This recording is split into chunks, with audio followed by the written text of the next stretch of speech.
Time now for our DNR update. Tim Hart talking with Russ Mason. Russ, welcome to the show. It's a pleasure. Thank you. Russ is the chief of the Wildlife Division for the DNR, and today we're going to talk about EHD and the effects it has on the 2013 season. You know, 2012 was a rough year for a lot of different areas.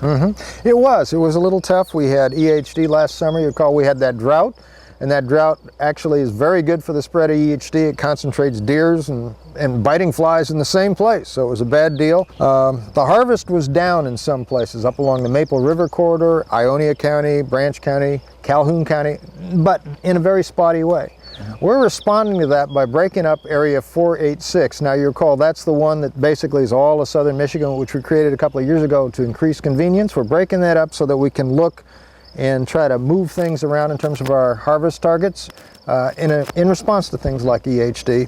But the other thing to know is that in southwest Michigan, our deer numbers have been going down a little bit year over year, which is a good thing. Our targets were to bring them down because we had too many deer.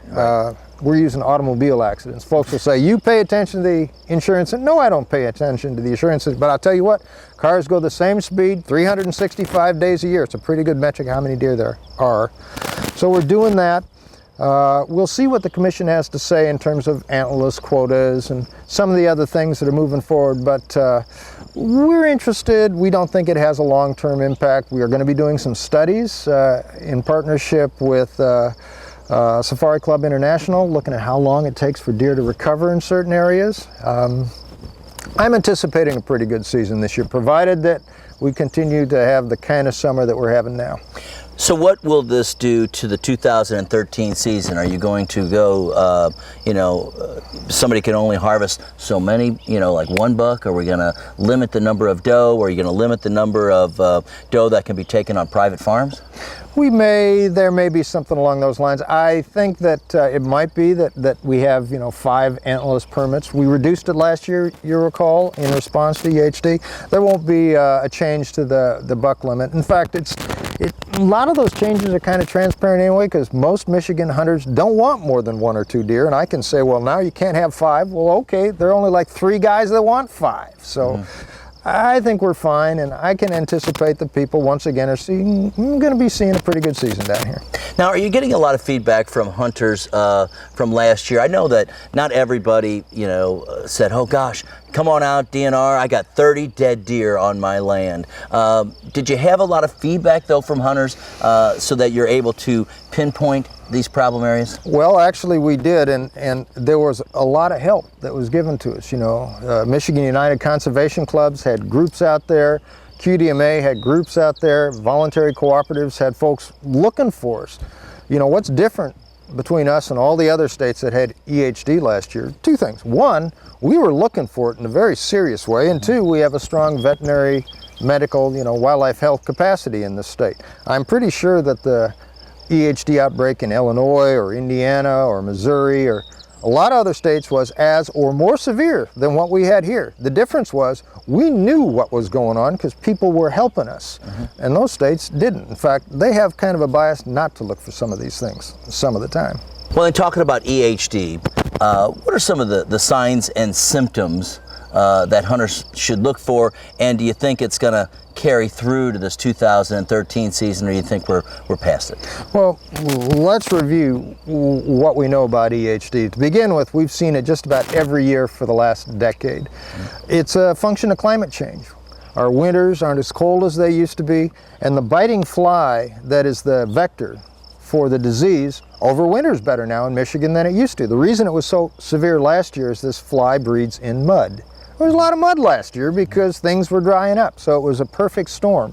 And as you know, since deer actually kind of prefer muddy, warm water to clean water, they were going into where the flies were, so they were getting literally bit thousands of times and getting multiple doses of EHD.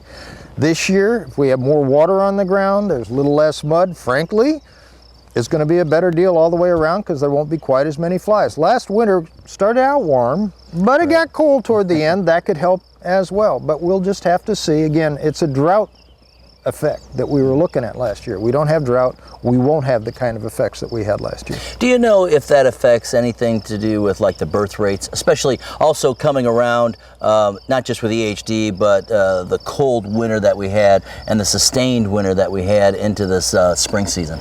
Well, I think probably a bigger deal might just be those putting fawns where they wouldn't have otherwise put them this spring, because they can't leave them in the woods because the woods are full of water. So we're asking people to be a little bit more careful when they're taking off that first cutting of alfalfa, or doing a variety of things, because it's possible that fawns are being dropped and hid in places that they wouldn't have otherwise been.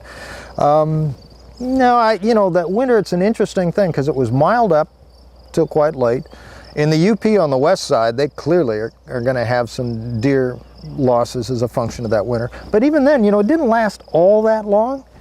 So it's hard to say. Northern lower, a little severe, but we don't anticipate losses. And down here, of course, in southern Michigan, everything was pretty much like it always is, and we anticipate good reproduction. The EHD doesn't last, so it'll clear. If it didn't kill you, you're done. You're fine. And so the way this is going to work is everybody that made it through that EHD outbreak will have the same number of fawns that they ever did. In fact, with fewer deer on the landscape, there's more food for those does. It's entirely possible that they'll twin and be more successful than they were, say, a couple of years ago, where there was more competition for the resources, such as that exists in a high nutritional plain like southern Michigan.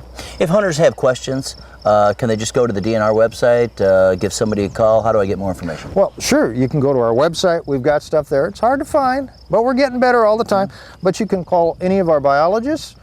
You know, they're on the website, so, you know, call Flat River if you have a question on the west side. Call Rose Lake here. If you got a question in Central, call one of the places on the east side. We're more than willing to help and provide any information that we can. And as the summer progresses here, we're going to be putting out updates, because I know people are thinking about this. We want to keep people up to speed so they know what to expect when they go to the woods next fall. All right. Hey, Russ, thanks for being with us. You bet. Thank you. Chief of the Wildlife Division for the DNR, Russ Mason, has been with us. I'm Tim Hart, and you're watching the Q1 Buck Report.